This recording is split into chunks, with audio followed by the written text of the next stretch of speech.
എല്ലാവർക്കും ഒരു ശുഭദിനം നേർന്നുകൊണ്ട് നമ്മൾക്ക് തുടങ്ങാം കേട്ടോ. സഗീറിന്റെ 4 വരി കവിത വായിക്കാം. അപ്പൊ സഗീർ എഴുതിയ കവിത എന്താന്ന് നമുക്ക് നോക്കാല്ലേ.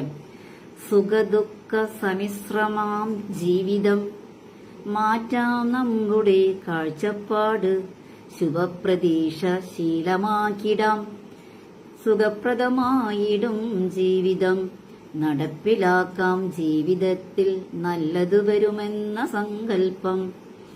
സുഖദുഃഖ സമിശ്രമാം ജീവിതം മാറ്റാം നമ്മുടെ കാഴ്ചപ്പാട്, ശുഭപ്രതീക്ഷ ശീലമാക്കിടാം, സുഖപ്രദമായിടും ജീവിതം നടപ്പിലാക്കാം, ജീവിതത്തിൽ നല്ലതു വരുമെന്ന ശുഭസങ്കല്പമോടെ.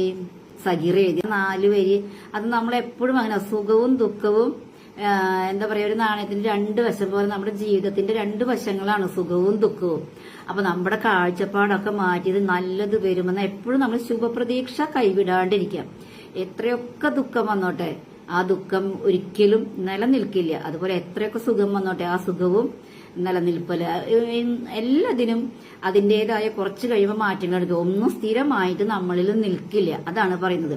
അപ്പൊ നമ്മൾ ശുഭപ്രതീക്ഷ കൈവിടാതെയിരിക്കുക. അതുപോലെ നല്ല ചിന്തകളെ ഉൾക്കൊള്ളാൻ പഠിക്കുക. നമ്മുടെ ജീവിതത്തിൽ നല്ലത് വരും എന്നുള്ള ആ ചിന്തയെ കൈവിടാതെ ഇരിക്കുക. അപ്പൊ നല്ലത് മാത്രം, അല്ലെങ്കിൽ നമുക്ക് എന്തെങ്കിലും ഒരു ചെറിയ നിസ്സാര കാര്യം വരുമ്പോഴേക്കും നമ്മൾ വല്ലാണ്ട് എന്താ പറയാ, നമുക്ക് വിഷമമോ ഇനി എന്തായിരിക്കും എന്താണ്. അത് ഞാനായാൽ പോലും അങ്ങനെയാണ്. നമ്മളെ ഓരോരുത്തരും അങ്ങനെയാണ്. നമുക്ക് എല്ലാവർക്കും അപ്പുറത്തും ഇപ്പുറത്തും നിന്ന് ഉപദേശങ്ങളൊക്കെ കേൾക്കാൻ നല്ല സുഖമായിരിക്കും അല്ലെ, ഉപദേശങ്ങൾ. പക്ഷെ നല്ല ഉപദേശങ്ങൾ എപ്പോഴും ഉപദേശങ്ങൾ നമ്മൾ സ്വീകരിക്കണം എന്ന് ഞാൻ പറയാം. കാരണം നമ്മൾ കാണുന്ന കാഴ്ചപ്പാടാവില്ല മറ്റൊരാൾ നമ്മളിൽ കൂടെ കാണുന്നത്.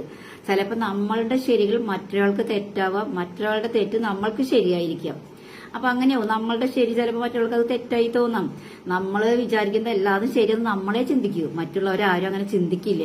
അതുപോലെ മറ്റുള്ളവരുടെ ശരികൾ നമുക്ക് അത് തെറ്റായിട്ടും തോന്നും.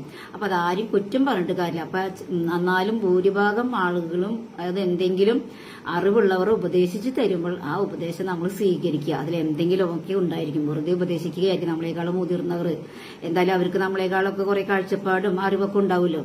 അപ്പൊ അവരൊക്കെ എന്താണ് നല്ല കാര്യങ്ങൾ പറയുമ്പോൾ നമ്മളത് ചെവികൊള്ളുക, അല്ലാത്തത് നമുക്ക് വിട്ടുകളയാം. അപ്പൊ എല്ലാവരും ശുഭപ്രതീക്ഷയോടെ കൂടിയിട്ടിരിക്കുക. നല്ലത് വരുമെന്നൊരു ശുഭപ്രതീക്ഷ. അപ്പൊ എല്ലാവർക്കും നല്ലൊരു ശുഭദിനം നേർന്നുകൊണ്ട് നിങ്ങളുടെയൊക്കെ മിത്രം ഗീത.